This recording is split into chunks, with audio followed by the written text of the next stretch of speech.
পাঁচটা জিনিস: সাধুসঙ্গ, নাম সংকীর্তন, ভাগবত শ্রবণ, ধামবাস, বিগ্রহ সেবা। তো এখানে ভাগবতমের স্থান রয়েছে। ভাগবতম এই পাঁচটার মধ্যে মহাপ্রভু বলছেন সকল সাধন শ্রেষ্ঠ এই পঞ্চ অঙ্গ মানে 64-র ভিতরে এই পাঁচটা অঙ্গ: সাধুসঙ্গ, নাম সংকীর্তন, ভাগবত শ্রবণ, তারপরে হচ্ছে ধামবাস, আর হচ্ছে বিগ্রহ সেবা। সকল সাধন শ্রেষ্ঠ এই পঞ্চ অঙ্গ কৃষ্ণ প্রেম জন্মায় এই পাঁচের অল্প সঙ্গ। এই পাঁচটা যদি কেউ অল্প পরিমাণে করে তার শরীরে কৃষ্ণ প্রেম আবিষ্ট হবে। মহাপ্রভুর বাক্য চৈতন্য চরিতামৃতে। আর সেই তার ভিতরে ভাগবতম শ্রবণ। তো ভাগবতমের ভূমিকা বর্ণনায় প্রথম বিষয় হচ্ছে ভাগবতের পরিচয়। ভাগবত কি? ভাগবতের পরিচয়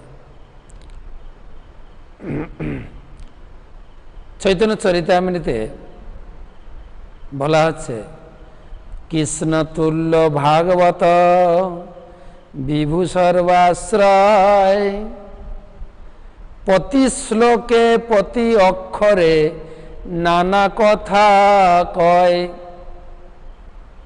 এই ভাগবত হচ্ছে কৃষ্ণ তুল্য। যেরকম আমাদের তুলা যন্ত্র বা বাটখারাতে একদিকে কৃষ্ণ থাকবেন, একদিকে ভাগবত থাকবেন, কৃষ্ণ তুল্য, কৃষ্ণের সমান। আমরা ভাগবতমে পড়ে আরো বিস্তারিত আসবে। সাক্ষাৎ কৃষ্ণ, দ্বাপর যুগের কৃষ্ণ কলিযুগে ভাগবত রূপে তিনি ভাগবত সূর্য রূপে আবির্ভূত হয়েছে। এই ভাগবত রামের সমান নয়, মৎস্য, কুর্ম, নরসিংহ না, সাক্ষাৎ পরম ব্রহ্ম কৃষ্ণের তুল্য। কৃষ্ণ হচ্ছে সমস্ত অবতারের উৎস। এতে চাংস কলাপুংস কৃষ্ণস্তু ভগবান স্বয়ং, ইন্দ্রারি ব্যাকুলম লোকম মৃড়য়ন্তি যুগে যুগে। ভগবান কৃষ্ণ যুগে যুগে তিনি অবতার রূপে আসেন। তার অবতার রামচন্দ্র, তার অবতার নরসিংহদেব, বামন, মৎস্য, কুর্ম, নারায়ণ। কিন্তু কৃষ্ণ হচ্ছেন সমস্ত অবতারের উৎস, অবতারী। আর সেই কৃষ্ণ তুল্য হচ্ছে ভাগবতম সাক্ষাৎ। আপনাদের শ্লোক পাঠিয়েছি। অনেকে আমাকে জিজ্ঞাসা করছেন শ্লোকের অর্থটা লিখলেন না। তো এত বড় অনুবাদ আমি লেখার মতো সাহস করলাম না, কেন মেসেজ অনেক বড় হলে লোকে পড়তে চায় না। তাই আমি শ্লোকটা পাঠিয়েছি। আজকে সেই শ্লোকের অনুবাদটা পড়ব। আশা করি আপনাদের হাতে সেই শ্লোকটা রয়েছে বা আপনারা নোট খাতায় লিখেছেন। যদি থাকে হাতে রাখবেন, আমি বর্ণনা করব। তার আগে এই শ্লোকটা কমপ্লিট করি। কৃষ্ণ তুল্য ভাগবত বিভু সর্বাশ্রয়। বিভু, বিভু মানে অসীম, বিভু মানে বিশাল। কৃষ্ণ যেরকম বিশাল, ভাগবতমও বিশাল। বিভু সর্বাশ্রয়, ভাগবতে সবাই আশ্রয় নিতে পারেন। সবার যেরকম কৃষ্ণ পূজা করার অধিকার আছে, ভাগবত ও পড়ার, ভাগবতকে আশ্রয় নেওয়ার সবার অধিকার আছে। বিভু সর্বাশ্রয়। প্রতি শ্লোকে প্রতি অক্ষর, প্রত্যেকটা শ্লোক, প্রত্যেকটি অক্ষর নানা কথা কয়। নানা কথা, কত তার গভীর গভীর ব্যাখ্যা। যেরকম গীতাতে আমরা প্রত্যেকটি শ্লোক পড়েছি, কিন্তু প্রতিটা শ্লোক গীতার আপনি গ্রহণ করবেন না। কেন? গীতাতে সাংখ্যযোগ, জ্ঞানযোগ, কর্মযোগ, ভক্তিযোগ, অষ্টাঙ্গ যোগ সব বর্ণনা রয়েছে। লাস্টে ভগবান সিদ্ধান্ত দিলেন সমস্ত যোগ বাতিল করে কেবল ভক্তিযোগে আমার পূজা করো। কেবল ভক্তিযোগ গ্রহণীয়, বাকি তুলনা করা হয়েছে। কিন্তু ভাগবতে প্রতিটা শ্লোক গ্রহণ করতে হবে, একটা শ্লোক বাতিল নয়। প্রতিটা শ্লোক জীবনের জন্য অত্যন্ত গুরুত্বপূর্ণ।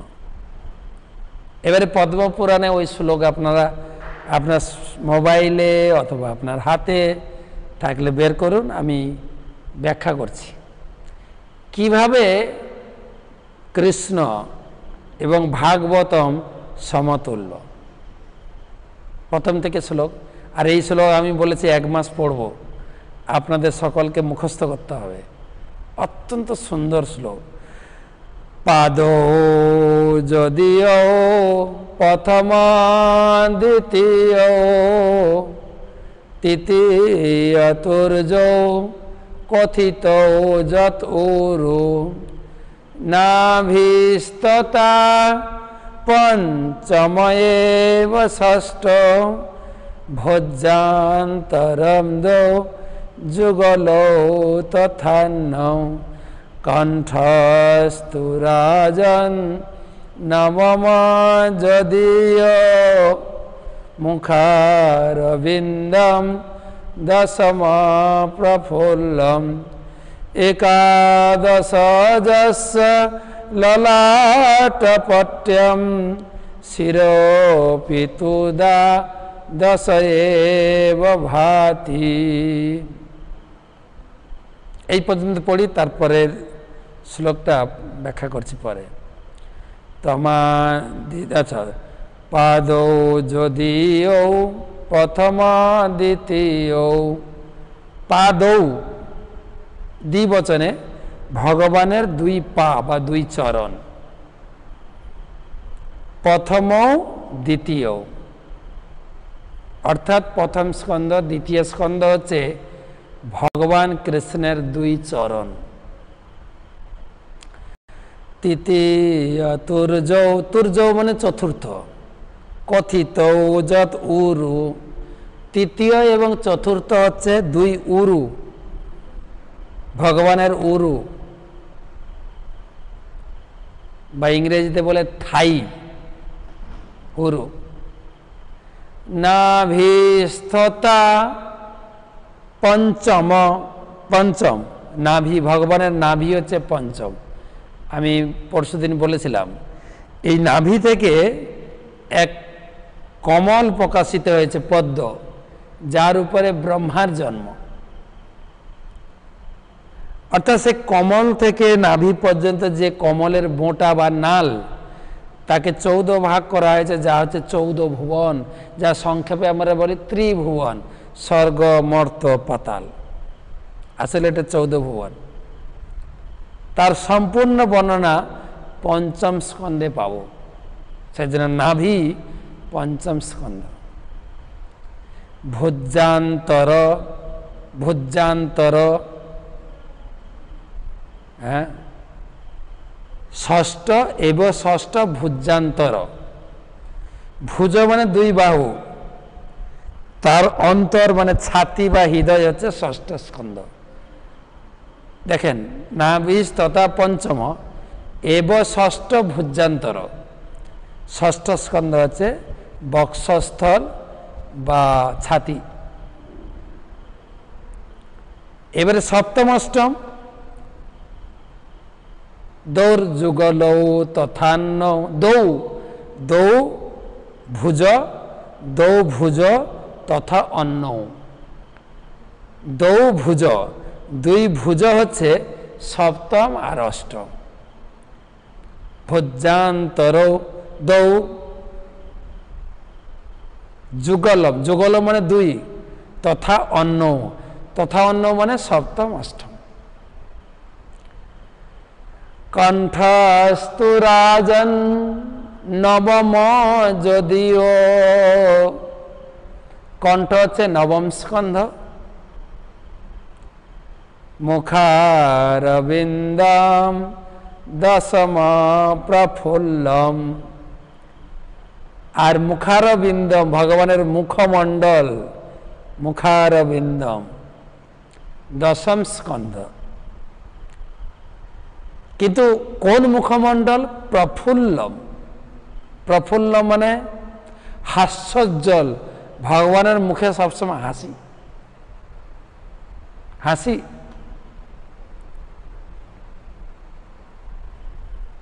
কোন কোন সাধক ছিল রূপ গোস্বামী, তিনি বলেছেন, সাবধান করেছেন সংসারী লোকেদের, যে তোমার যদি সংসার সুখভোগের ইচ্ছা থাকে, প্লিজ কোনোদিন তুমি বৃন্দাবন যাবে না। আর কোনো কারণে বৃন্দাবন যদি তুমি যাও, তো বৃন্দাবনে কেশি ঘাটে, যমুনার তীরে যে সুন্দর কেশি ঘাট, কেশি ঘাটে তুমি যাবে না। আর কোনো কারণ যদি কেশি ঘাটে পৌঁছেও যাও, কেশি ঘাটে সাক্ষাৎ শ্যামসুন্দর আছেন। তো শ্যামসুন্দর যদি তোমার সামনে এসে যান, শ্যামসুন্দরের চরণে তাকাবে, মুখে তাকাবে না। আর যদি ভুলে মুখে তাকাও, শ্যামসুন্দরের মুখমণ্ডল যদি তুমি দর্শন করো, হাস্যোজ্জ্বল মুখমণ্ডল, তুমি তো সংসারকে ভুলেই যাবে। সংসারের আত্মীয় স্বজনের সুখ আর তোমার ভালোই লাগবে না। তাই বলছি ভাই, বৃন্দাবনে যেও না।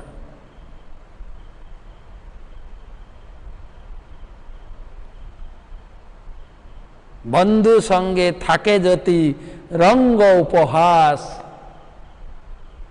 শোনো ভাই, যাও, যেও না সেই বৃন্দাবনের সকাশ। শিল ভক্তিবিনোদ ঠাকুর সুন্দর গান রচনা করেছেন, সুন্দর গান এটার উপরে। তাই ভগবানের মুখমণ্ডল হাসি, হাস্যোজ্জ্বল মুখমণ্ডল হচ্ছে দশম স্কন্ধ। একাদশ ললাট পট্যম, একাদশ স্কন্ধ হচ্ছে ললাট বা কপল, বা আমরা ঘরোয়া ভাষায় বলি কপাল রে কপাল। ভগবানের এই কপাল বা কপল বা ললাট হচ্ছে একাদশ স্কন্ধ। শিরো পিতুদা দশ এব ভাতি, শির মানে মাথার উপরে, চাঁচর কেশ, পাগড়ি, ময়ূর পাখা, মুকুট, এসব কিছু হচ্ছে দ্বাদশ স্কন্ধ। এই যে পূর্ণ কৃষ্ণ বিগ্রহ ঘরে সুন্দর করে সাজিয়ে রাখবেন, সাক্ষাৎ কৃষ্ণ বিগ্রহ কতদূর পড়তে পারেন পরের কথা। যেরকম ভগবানকে আরতি করেন আপনি ধূপ প্রদীপ দিয়ে, সেই ধূপ প্রদীপ একবার ভাগবতমকে ঘুরিয়ে দেবেন, সাক্ষাৎ কৃষ্ণ আরতি করবেন। তারপরে পরের শ্লোকটা দেখেন, তমাদিদেবম করুণা নিধানম, হে আদিদেব, তম আদিদেবম করুণা নিধানম। যেরকম ভগবানকে আমরা প্রার্থনা করি প্রতিদিন, গোবিন্দম আদি পুরুষম, আদি ভগবান সবসময় আছেন, তার জন্ম নেই, তার মৃত্যু নেই। ভাগবতমও সবসময় আছেন। তমাদিদেবম, হে দেব, হে আদিদেব শ্রীমদ্ ভাগবতম, ভগবানের মতো প্রার্থনা করছেন। তমাদিদেবম করুণা নিধান, অত্যন্ত করুণাময় বিগ্রহ ভাগবতম। তমাল বর্ণম সহিতাবতারম, ভাগবতমের কালার কেমন? বলছে তমাল বর্ণ। আপনারা বাঙালি সবাই জানেন, রাধারানী বলছেন কৃষ্ণ কালো তমাল কালো, তাই তো তমাল ভালোবাসি। অর্থাৎ বৃন্দাবনে দুই বৃক্ষ গাছ খুব প্রসিদ্ধ, তমাল বৃক্ষ আর হচ্ছে কদম্ব বৃক্ষ, অর্থাৎ কেলি কদম্ব।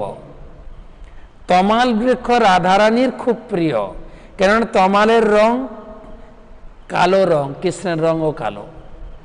রাধারানী যখন কৃষ্ণ বিরহ, কৃষ্ণকে পাওয়ার অত্যন্ত বিরহ যন্ত্রণা হতো, কৃষ্ণকে না পেয়ে তিনি তমাল বৃক্ষকে আলিঙ্গন করতেন, আর তমাল বৃক্ষকে আলিঙ্গন করে কৃষ্ণ আলিঙ্গনের সুখ পেতেন। আর এদিকে কদম্ব বৃক্ষ, ওই কদম্ব বৃক্ষের কালার রাধারানীর কালার, ধপ ধপে সাদা। শুধু তাই নয়, সেই গাছে একটা ছোট্ট পুষ্প হয় সিজনে, আর দেখতে কাঁচা সোনার মতো ছোট ছোট পুষ্প। কেন রাধারানীর গায়ের রঙ তপ্ত কাঞ্চন গৌরাঙ্গী, কাঁচা সোনার মতো। তাই কদম্ব বৃক্ষকে দেখে রাধারানীর কথা মনে পড়ে যেত। কদম্ব বৃক্ষকে আলিঙ্গন করে রাধারানীর আলিঙ্গনের সুখ পেতেন কৃষ্ণ। তো সেই ভাগবতমের কালার আছে তমাল বর্ণম সহিতাবতারম। এ হচ্ছে শহীদ অবতার। ভাগবতম ভগবানের অবতার, কৃষ্ণ তুল্য। গীতাতে 6 প্রকার অবতারের কথা আমরা পড়েছি। প্রথম হচ্ছে পুরুষ অবতার, তারপরে হচ্ছে গুণ অবতার, লীলা অবতার, যুগ অবতার, শক্তাবেশ অবতার, মন্বন্তর অবতার। এই কোনো অবতারের লিস্টে ভাগবতম নেই। ভাগবতম স্পেশাল ক্যাটাগরির অবতার। কি অবতার? সুহিত অবতার, হিতাকাঙ্ক্ষী, জীবের হিত করার জন্য এসছেন। কিসে হিত করবেন? এই শ্লোক আবার পড়বো আমরা ভাগবতমের মধ্যে। কিসে হিত না বলছেন, অপার সংসার সমুদ্র সেতুম। অপার সংসার সমুদ্র। আমরা যেখানে বাস করছি এটা মাটি, কিন্তু শাস্ত্রে বলছে এটা সমুদ্র। কিসের সমুদ্র? সংসার সমুদ্র। কিসের সমুদ্র? দুঃখ সমুদ্র। প্রতি পদক্ষেপে দুঃখ। জন্ম হয়েছে দুঃখ নিয়ে, কান্না করতে করতে জন্মগ্রহণ করেছি, আর মৃত্যুবরণ করব কান্না করতে করতে। জীবন ভোর দুঃখ, জীবন ভোর দুঃখ। একটুও সুখের লেশ নেই। একটু দুঃখ কমে গেলে মনে করে আমি বেশ ভালো আছি। আর এই ভালো আছি কথাটা তো কি অপব্যাখ্যা হয় দেখবেন। হসপিটালে আইসিইউতে রোগী আছে, শিল প্রভুপাদ লিখেছেন, ওনাকে গিয়ে জিজ্ঞাসা করবেন দাদু কেমন আছেন? না রে ভালো আছি। হসপিটালের রোগীও বলে কি যে আমরা ভালো আছি। তাই এই দুঃখ সমুদ্র পার হওয়ার জন্য, এর আগেও আমি বলেছি, আজকে রিপিট করছি, 3টা উপায় দিয়েছেন ভগবান, 3টা গ্রন্থ দিয়েছেন আমাদের। প্রথম হচ্ছে গীতা, 4th অধ্যায় 36 নম্বর শ্লোক, অপি চেদসি পাপেভ্যো সর্বেভ্যো পাপকৃত্যমম সর্বম জ্ঞানম প্লবেনৈব বৃজিনম সন্তিরিষ্যসি। হে অর্জুন, জগতের যত বড় পাপিষ্ঠ হোক, গীতারূপী নৌকাতে আশ্রয় করে এই দুঃখ সমুদ্র, সংসার সমুদ্র পার করে যাও।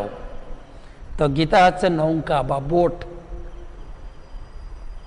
গীতাকে আশ্রয় করে সংসার সমুদ্র পার হতে পারেন।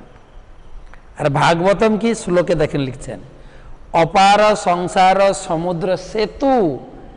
ভাগবত হচ্ছে সেতু, বা ইংরেজিতে বলে ব্রিজ।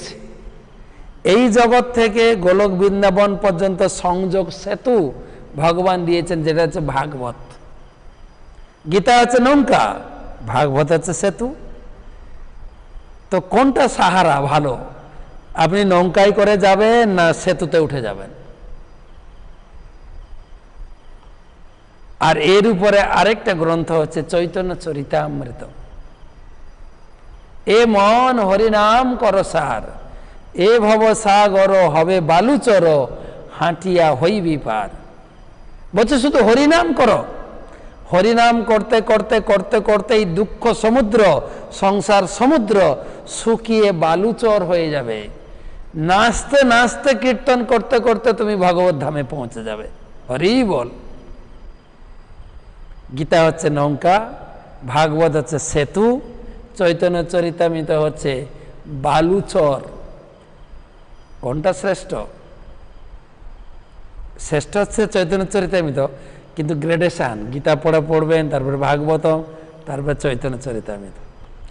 যেখানে গীতা শেষ সেখানে ভাগবত শুরু, ভাগবত শেষ চৈতন্য চরিতামৃত শুরু। তাই হচ্ছে পুরো শ্লোক। আমি আশা করি সকলে, আমি অনুবাদ না লিখে দিলেও আপনারা আজকে বুঝতে পেরেছেন। কৃষ্ণ তুল্য, স্বয়ং কৃষ্ণ এই ভাগবতম। তো এখন ভাগবতমের আবির্ভাব কবে? ভাগবত সবসময় রয়েছে, কিন্তু ভাগবতম কবে প্রকাশিত হলেন? যেরকম কৃষ্ণ আছেন, কিন্তু দাপর যুগে তিনি দেবকী বসুদেবকে কেন্দ্র করে আবির্ভূত হয়েছিলেন, সেরকম ভাগবতম, এই ভাগবতম আমরা যে পেয়েছি, এর আবির্ভাব কবে হয়েছে? তো আপনারা ভাগবতমের উপরে জাস্ট এই ভাগবতম প্রথম পেজটা খুলবেন, পেজে খুলে দেখবেন একটা শ্লোক লেখা আছে প্রথম পেজে শ্লোকটা দেখবেন। কৃষ্ণ স্বধাম উপগতে ধর্ম জ্ঞানাদিভি সহ কলৌ নষ্ট দৃশামেশ পুরাণর্ক ধুনাদিত।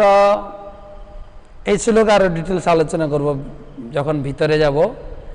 কৃষ্ণ স্বধামে উপগতে, ভগবান কৃষ্ণ দাপর যুগের শেষে তার লীলা সমাপন করে তিনি যখন তার ধামে ফিরে চলে গেলেন, ঠিক তখনই পুরাণ অর্ক অধুনা উদিত, এই ভাগবত পুরাণের উদয় হয়েছে। কৃষ্ণ গেছেন তখনই ভাগবত এসছে। কিসের জন্য ভাগবত এসছেন? আমি বলেছি মানুষের মঙ্গল করার জন্য, সুরহিত করার জন্য। শ্লোকে দেখেন, কলৌ নষ্ট দৃশামেশ, কলিযুগের মানুষের দৃষ্টিশক্তি নষ্ট হয়ে গেছে, চোখ ভালো নেই কারো কলিযুগে, সবার চোখ নষ্ট। এই শ্লোকে বলা আছে সবার চোখ। সবাই তো চশমা পরে না, কিন্তু চোখ সবার নষ্ট। কেন না? এই চোখ দিয়ে ভালো জিনিস আমরা দেখি না, সব সময় লোকের খারাপ জিনিস দেখি, শুধু খারাপ জিনিস দেখি। কে কত ভালো কাজ করলো সেটা দেখি না। সব স্তরে, আমাদের নিচু স্তরে, মধ্যস্তরে, রাজনৈতিক স্তরে বড় বড় নেতারা কেউ কারো গুণকীর্তন করে না। দিদি দাদাকে গালি দিচ্ছেন, দাদা দিদিকে গালি দিচ্ছেন। কে কত ভুল ধরতে পারে, এই চোখে ভুল ধরার চোখ। কিন্তু কে কত ভালো কাজ করে, দিদিও কিছু ভালো কাজ করছেন, দাদাও কিছু ভালো কাজ করছেন, সেটা কে বিচার করছে? আর সেটা বিচার করতে গেলে নিজে নিজে বলতে হবে। দিদি নিজে বলছে আমি কত ভালো কাজ করছি, দাদা নিজে বলছে আমি কত ভালো কাজ করছি। ভোটের সময় প্রচার শুরু হবে, আমি কি করেছি। খাদ্যশ্রী, যুবশ্রী, সাইকেলশ্রী, গমশ্রী, মৃত্যুশ্রী, কত বেরোবে দেখবেন। কিন্তু সাধারণ লোক মূল্য কত দেয়? সাধারণ লোকের চোখ নষ্ট। তো সেই জন্য এই চোখকে ঠিক করার জন্য পুরাণ অর্ক, অর্ক মানে সূর্য, সূর্য উঠলে যেরকম চোখ কাজ করে, রাত্রে চোখের কোনো কাজ নেই কিন্তু আলো না থাকলে, ঠিক সেই রকম এই ভাগবতম এসে চোখে ছানি পরিষ্কার করবে। আমি দেখতে পারবো ভগবানকে, ভক্তকে, শাস্ত্র কি। এখন তো আমরা কত উল্টো পাল্টা পুজো করছি, বাবা ঠাকুর ব্রহ্মচারী দেবী দেবা। চোখ পরিষ্কার হবে তখন জানতে পারবে।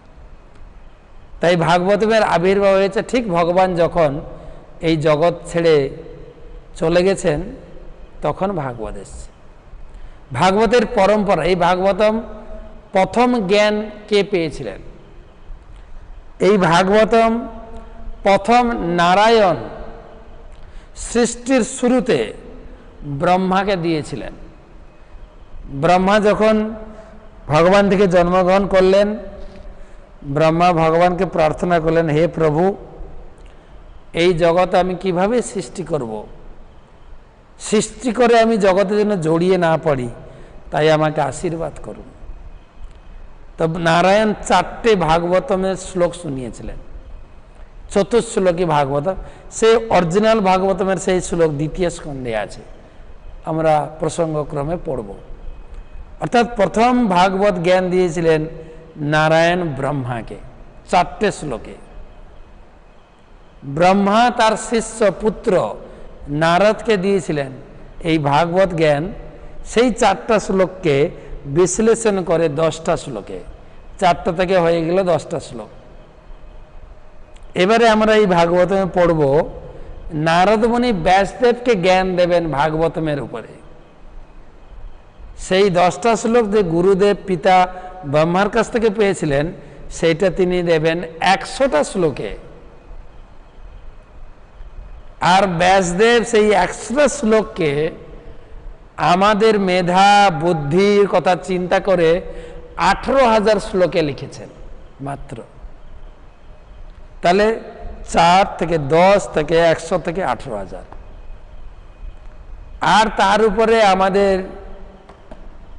সেই ব্যাসদেব লিখলেন সেই শ্লোক 18,000। সেই 18,000 শ্লোক ব্যাসদেব তার পুত্রকে পড়িয়েছেন, সুখদেবকে। সুখদেব পরীক্ষিতের সভায় শুনিয়েছেন, সুত গোস্বামীকেও শুনিয়েছেন। সেই সুত গোস্বামীর ভাগবতম আমরা পড়ব, 18,000 শ্লোক সমন্বিত। আর সেই 18,000 শ্লোক সমন্বিত ভাগবতম আমাদের কথা চিন্তা করে আমাদের পরম গুরুদেব ইস্কন প্রতিষ্ঠাতা আচার্য কৃষ্ণ কৃপাসী মূর্তি ছিল অভয় চরণারবিন্দ ভক্তি বেদান্ত স্বামী ছিল প্রভুপাদ, উনি 18,000 কোটি শব্দে ব্যাখ্যা করেছেন। অর্থাৎ এই রকম 18টা বইতে তিনি বিশ্লেষণ করেছেন সেই ভাগবতম। আমরা সেই ভাগবতম পড়ব, প্রতিটা শ্লোক। আর প্রতিটা শ্লোক পড়ব। আমি শ্লোক অনুবাদ তাৎপর্য আমি প্রতিদিন পড়ে আসব। কালকে 1 নম্বর শ্লোকটা পড়ব, একটা শ্লোক পড়ব কালকে। প্রথম 3টা শ্লোক 3 দিন পড়ব, কারণ 3টা শ্লোক হচ্ছে ভাগবতের ভূমিকা। তারপরে আমরা শ্লোক বেশি পড়ব। তো আপনারাও আশা করি আমার সাথে সাথে আপনারা সেই ভাগবতম পড়বেন। লকডাউন চলছে, সময়টা এতে এনগেজ করেন, ভাগবতমে লকডাউন হয়ে যান, তাহলে আপনাদেরও ভাগবত পড়া হবে। শ্লোক অনুবাদ তাৎপর্য আমরা পড়ব সেই ভাগবত। আমি আশা করছি প্রতিদিন আমি পড়ে আসব শ্লোক অনুবাদ তাৎপর্য। যতটুকু পড়েছি এখানে শ্লোক আর অনুবাদ আমি ব্যাখ্যা করব, পুরো তাৎপর্য পড়ব না, আমি পড়ে আসব। তো প্রথম গেল ভাগবতম কি, ভাগবতমের পরিচয়। তারপরে গেল ভাগবতমের আবির্ভাব কাল। তারপরে বললাম ভাগবতের পরম্পরা। এখন শুনুন ভাগবতমের বিষয়বস্তু। ভাগবতমে কি বিষয়বস্তু পড়বেন এটা শ্লোকে বলছেন। চৈতন্য ভাগবতে 4 বেদ দধি ভাগবত নবনীত মথিলেন সুখে খাইলেন পরীক্ষিত। বলে ধরুন উদাহরণ দিয়েছেন, 4 বেদকে ধরুন দইয়ের সঙ্গে দধির সঙ্গে তুলনা করুন। গীতা হচ্ছে দুধ, আমরা গীতা মাহাত্ম্যে পড়েছি, আপনাদের মনে পড়ে কিনা? গীতা দুগ্ধ তুল্য। সমস্ত বেদ পুরাণ উপনিষদকে গাভীর সঙ্গে তুলনা করেছেন। সেই গাভীকে দহন করেছেন ভগবান কৃষ্ণ, আর দুগ্ধরূপ অমৃত ভগবদ গীতার জ্ঞান। পার্থবৎস সুধীর বক্তা পড়েছি আমরা। তো গীতা হচ্ছে দুধ, বেদকে তুলনা করা হয়েছে দইয়ের সঙ্গে। দইকে মন্থন করলে মাখন, ভাগবত হচ্ছে মাখন, গীতা দুধ, বেদ দই, ভাগবত হচ্ছে মাখন। মাখন। আর এই দইকে মন্থন করেছেন কে? বেদকে মন্থন করেছেন কে? সুখদেব গোস্বামী। আর মাখন খেয়েছেন কে? পরীক্ষিত মহারাজ। যেরকম বেদকে মন্থন করে গীতার জ্ঞান দিয়েছেন, খাইয়েছেন অর্জুনকে, আর এখানে পরীক্ষিতকে পান করিয়েছেন। আরেকটা জায়গায় বর্ণনা আছে, যেরকম গীতাতে 5টা বস্তু, 5টা বিষয়বস্তু আমরা পড়েছি, ঈশ্বর, জীব, প্রকৃতি, কাল, কর্ম। ভাগবতমে 10টা বিষয়, মূল 10টা বিষয়। অত্র সর্গ বিসর্গশ্চ স্থানম পোষণমুতয় মন্বন্তর ঈশানু কথা নিরোধ মুক্তি আশ্রয়। এই শ্লোক হচ্ছে ভাগবতমের 2য় স্কন্ধে 10ম অধ্যায় 1 নম্বর শ্লোক।